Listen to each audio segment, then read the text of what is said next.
kaum muslimin dan kaum muslimat, sidang jamaah salat asar yang dimuliakan oleh Allah Subhanahu wa taala. Pertama-tama marilah kita memanjatkan puji dan syukur kita kepada Allah Subhanahu wa taala yang masih memberikan kita nikmat iman, yang masih memberikan kita nikmat sehat, serta masih memberikan kita nikmat kesempatan sehingga atas izin Allah kita mampu melangkahkan kaki kita dari tempat aktivitas kita menuju ke rumah Allah ini dalam rangka melaksanakan salat asar secara berjamaah. Salawat dan salam tak lupa pula kita sampaikan kepada Nabi Muhammad SAW, Rasulullah sebagai qudwah hasanah, Rasulullah sebagai suri tauladan yang baik yang patut kita contohi dalam kehidupan kita sehari-hari. Jemaah yang dimuliakan oleh Allah Subhanahu wa taala, hari ini kita berada di penghujung daripada tahun miladiah 2019, dan tentu ini adalah menjadi suatu hari yang biasa saja. Dan perlu kita ketahui bahwasanya penanggalan yang diakui di sisi Allah itu di dalam Al-Quran, yang mana Allah Subhanahu wa taala berfirman di dalam surat At-Taubah ayat ke-36, Inna iddatash syuhuri 'indallah 12 syahran fi kitabillah Yawma khalaqas samawati wal ard minha arba'atun hurum dzalika ad-dinul qayyim fala tadhlimu fihinna anfusakum. Sesungguhnya perhitungan bulan yang diakui di sisi Allah itu ada 12 bulan, yang mana 12 bulan tersebut telah Allah tetapkan sejak awal penciptaan langit dan bumi. Makanya dikenal dengan bulan Hijriah, yang dimulai daripada bulan Muharram dan diakhiri dengan bulan Zulhijjah. Jadi Zulhijjah itu bulan 12 dalam hitungan Hijriah.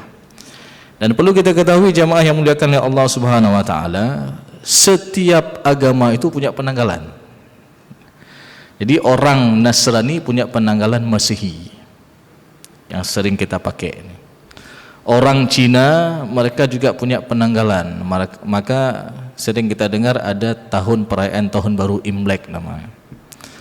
Orang Buddha juga punya penanggalan, ada tahun Waisak dan lain sebagainya. Dan orang Islam juga punya penanggalan, dan ini yang diakui di sisi Allah Subhanahu wa taala. Maka hari ini tanggal 31 Desember 2019, kalau tanggal hijriahnya hari ini kita berada di tanggal 5 Jumadil Awal, ya, bulan kelima. Ini tanggal 5 bulan 5 1441 Hijriah. Oleh karena itu jemaah yang muliakan oleh Allah Subhanahu wa taala, marilah kita hidupkan penanggalan Hijriah, karena ini yang diakui di sisi Allah. Kalau bukan kita yang menghidupkan umat Islam penanggalan Hijriah, siapa lagi?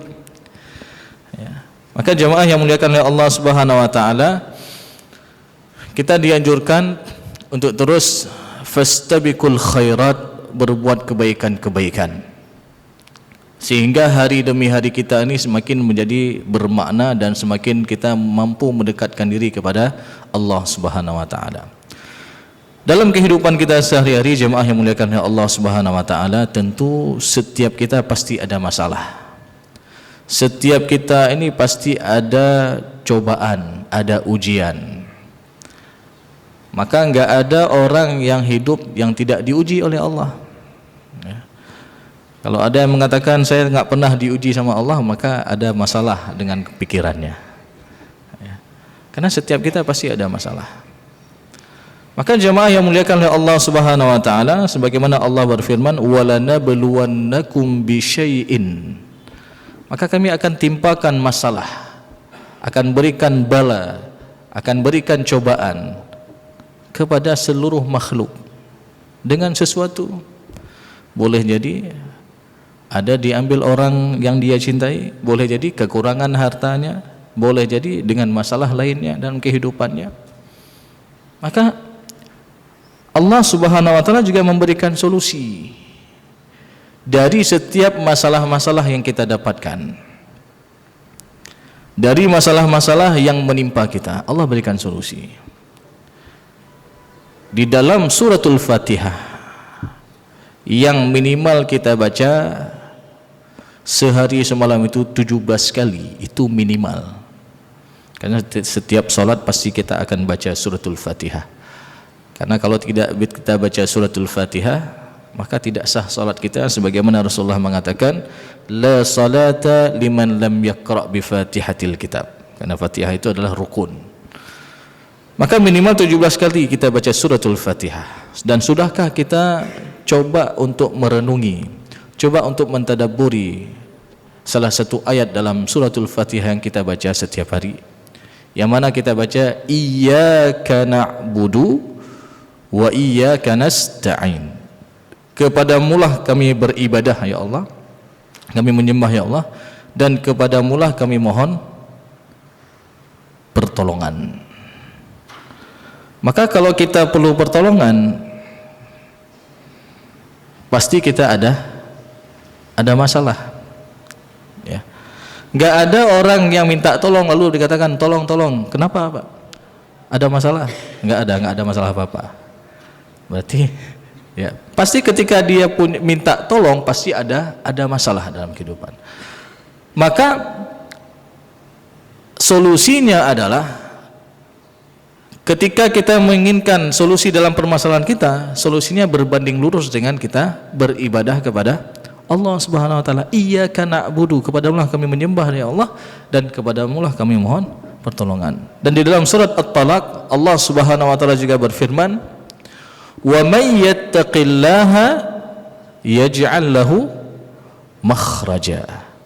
Barang siapa yang bertakwa kepada Allah, maka Allah akan berikan makhraja, jalan keluar terhadap permasalahannya, solusi terhadap permasalahannya. Jadi kalau kita mau permasalahan kita lancar, ya, kalau kita mau pengen solusi terhadap musibah-musibah yang kita dapatkan ataupun masalah-masalah yang kita dapatkan, maka kita harus memperbaiki bagaimana hubungan kita dengan Allah Subhanahu wa taala.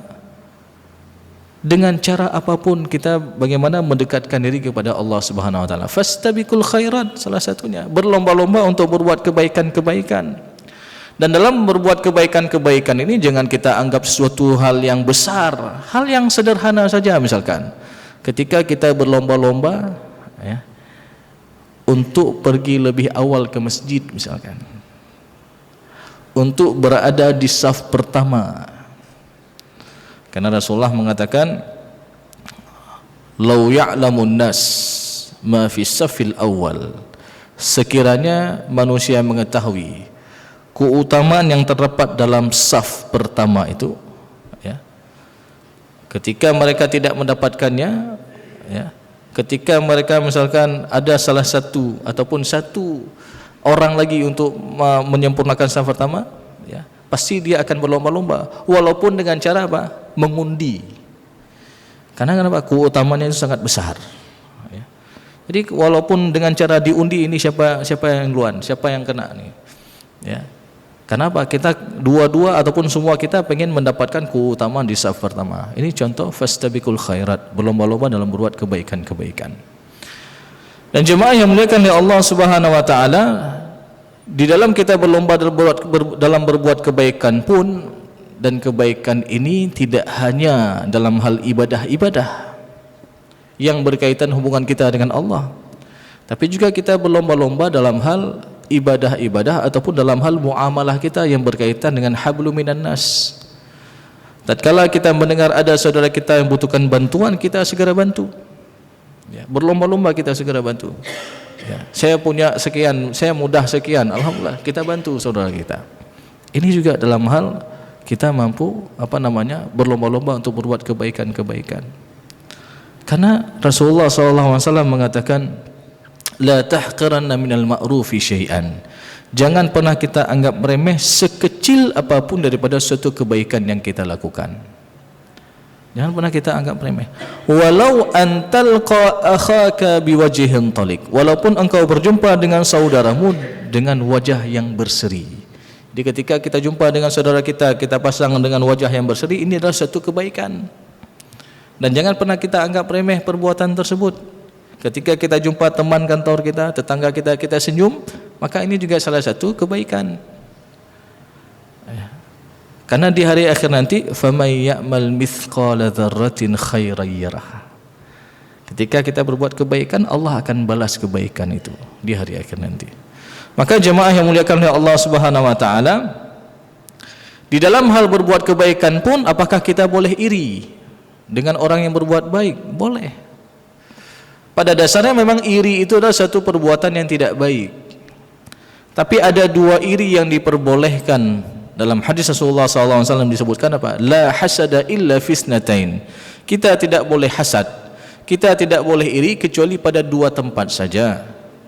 Yang pertama, rajulun atahu Allahu Qur'anan wa huwa yaqra'u ana al-laili wa ana an-nahar. Seseorang yang diberikan kecintaan terhadap Al-Qur'an, yang mana dia gemar membacanya di waktu pagi dan di waktu petang, maka kita boleh iri dengan orang tersebut.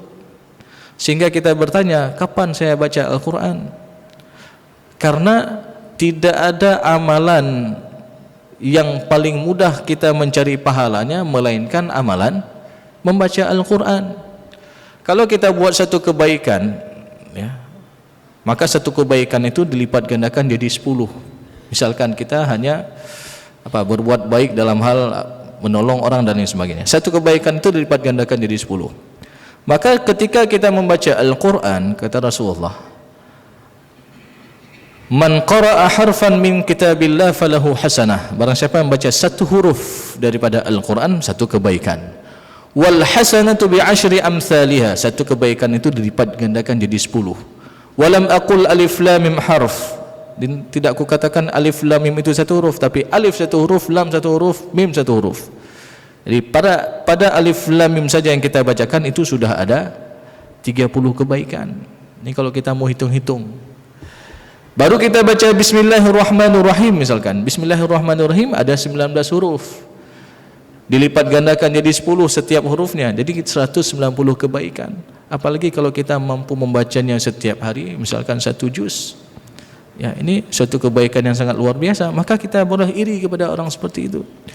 Ya, dia tiap hari baca Al-Quran. Sehingga saya bertanya, kapan saya baca Quran? Ya, ini dalam rangka kita berlomba-lomba untuk berbuat kebaikan. Begitu pula jemaah yang muliakan oleh Allah Subhanahu wa taala. Yang kedua kata Rasulullah, rajulun atahu Allahu malan. Seseorang yang diberikan harta oleh Allah. Wa huwa yunfiqu ana al-laili wa ana an-nahar, yang mana dia gemar berinfak di waktu pagi dan di waktu petang. Maka kalau kita ada melihat orang yang seperti itu, maka kita boleh iri. Ya. Sebagaimana salah seorang sahabat Rasulullah SAW yang pernah iri kepada para sahabat yang lain yang diberikan kelebihan harta, sehingga bertanya, ya Rasulullah, zahaba ashabud dusur bil ujur. Orang kaya itu sudah borong pahala-pahala semua. Yusalluna kama nusalli, mereka salat sebagaimana kami salat. Kami salat berjamaah ke masjid. Mereka yang punya orang kaya itu juga salat ke masjid. Wa yasumuna kama nasum, kami berpuasa sebagaimana mereka juga puasa. Tapi mereka punya kelebihan harta ya Rasulullah, yang mana dengan harta itu mereka bisa sedekah. Yang mana dengan harta itu mereka bisa beribadah, pergi umrah, pergi haji dan lain sebagainya. Wa laisa lana malun natasaddaqu bihi, dan kami ini enggak punya harta yang bisa kami sedekahkan. Ya. Jadi mendengar curhatan sahabat demikian, Rasulullah mengatakan kepada Abu Dzar, "Ya Abu Dzar, bukankah telah kau beritahukan inna likulli tasbihatin sadaqah, setiap tasbih yang kalian baca itulah sedekah." Subhanallah, kita baca subhanallah, subhanallah. Wa kullu tahmidatin sedekah, setiap tahmid alhamdulillah, alhamdulillah juga sedekah. Ya. Makanya saya teringat ketika dulu di Mesir, di sebuah rumah sakit, namanya Rumah Sakit Rabah Adawiyah, di ruang tunggu, ya, di ruang tunggu dokter, di ruang tunggu untuk mengambil obat, di sana ada stiker yang ditulis apa? Ij'al daqiqatul intizar daqiqatul istighfar. Jadikanlah waktu menunggumu itu sebagai waktu untuk beristighfar kepada Allah. Ya, sehingga apa? Waktu yang kita habiskan ini menjadi waktu yang berkualitas. Bukan hanya duduk lihat HP, update status, dengar musik dan lain sebagainya.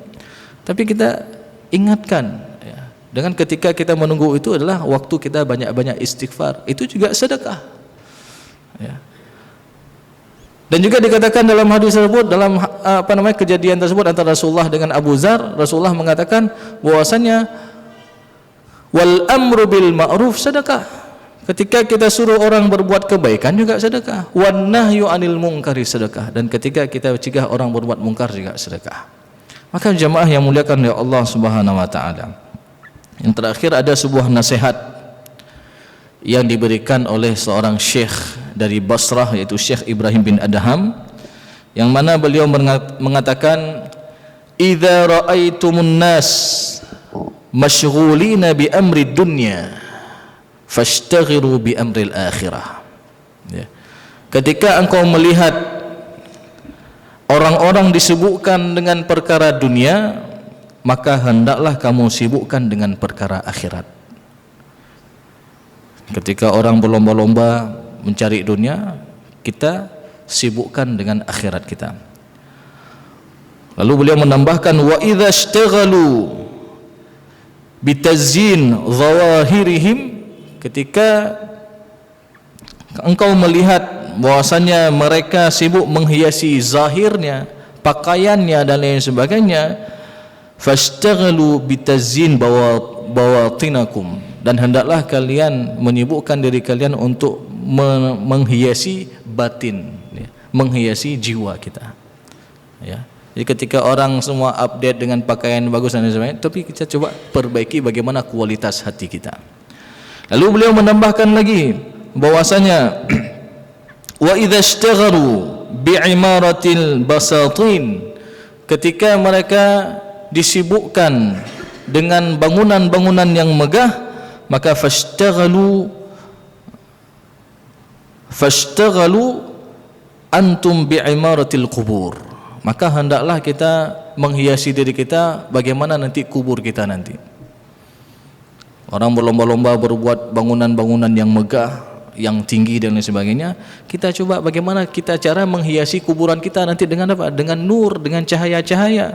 Tentu dengan cahaya keimanan kita. Cahaya ketika kita berbuat kebaikan-kebaikan, cahaya ketika kita mampu meningkatkan ketakwaan kita kepada Allah. Semua ini akan menjadi nur ketika kita ada dalam alam kubur.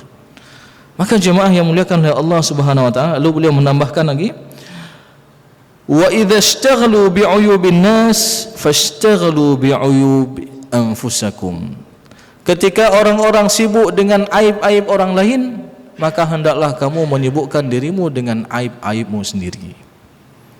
Jadi ada orang yang sibuk cari kesalahan orang, cari aib orang lain, maka hendaklah kita memperbaiki diri kita sendiri. Maka jemaah yang muliakan oleh Allah Subhanahu wa taala, ini sebagai bahan renungan kita bersama, yang namanya kita setiap waktu yang telah kita lalui dan akan kita lalui, semua akan diminta pertanggungjawaban oleh Allah Subhanahu wa taala. Dan Rasulullah sallallahu alaihi wasallam mengatakan bahwasanya sungguh menjadi orang yang merugi, yaitu orang-orang yang hari ini lebih buruk daripada hari kemarin. Dan sungguh menjadi orang yang celaka. Orang yang celaka itu orang yang hari ini lebih buruk daripada hari kemarin. Sedangkan orang yang hari ini sama dengan hari kemarin, dia termasuk orang yang rugi. Dan bagaimana cara kita menjadikan hari ini lebih baik daripada hari kemarin, itulah orang-orang yang beruntung, jemaah yang muliakan oleh Allah SWT. Mudah-mudahan di sisa akhir hayat kita mampu terus berbuat kebaikan-kebaikan dan mampu kita meningkatkan ketakwaan kita kepada Allah Subhanahu wa taala. Karena yang namanya takwa ini menjadi bekal kita di hari akhir nanti. Dan dalam sebuah syair Arab dikatakan, tazawwadu minat taqwa, berbekallah dengan takwa, fa innaka la tadri, sesungguhnya engkau tidak mengetahui, idza janna al-lailu hal ta'ishu ila al-fajri, apabila malam telah tiba, apakah ada jaminan bagi kita akan bangun esok pagi harinya. Wa kam min fata amsa wa asbaha dhahikan, berapa banyak daripada kaula muda menghabiskan waktu pagi dan petangnya dengan senda gurau. Waqad nusijat akfanuhu wa huwa la yadri, sedangkan waktu yang mereka lalui itu ibarat mereka sedang merajut kain kafannya. Jadi waktu yang kita lalui ini ibarat kita sedang merajut kain kafan kita. Kapan selesai rajutan itu, maka ajal akan tiba. Wa kam min arusin zayyinuha li zawjiha, berapa banyak daripada pengantin berhias untuk suaminya. Wa qad qubidat arwahuhum lailatal qadri, dan telah dicabut nyawanya pada malam pertama yang telah ditentukan. Wa kam min sahihin mata bighairi illatin, berapa banyak orang yang sehat meninggal tanpa sebab. Ini sudah banyak kita lihat. Sedang rapat jatuh meninggal dunia, ya, sedang goes jatuh meninggal dunia. Dia sehat, enggak ada apa-apa. Sebelumnya enggak ada sakit apa-apa. Bahkan min sakit min aisatu dan badani, dan berapa banyak daripada orang yang sakit tapi masih Allah berikan kesempatan hidup sampai dengan akhir zaman. Oleh karena itu, marilah sama-sama kita terus berlomba-lomba untuk berbuat kebaikan-kebaikan. Mudah-mudahan di akhir hayat kita mampu mengucapkan kalimat la ilaha illallah, dan kita dalam keadaan terbaik, yaitu dalam keadaan husnul khatimah. Amin ya rabbal alamin. Mungkin ini saja yang dapat saya sampaikan. Mudah-mudahan ada manfaatnya bagi saya pribadi dan juga bagi kaum muslimin dan kaum muslimat sekalian. Aku qouli hadza wa astaghfirullah li wa lakum warahmatullahi wabarakatuh. Wassalamualaikum warahmatullahi wabarakatuh.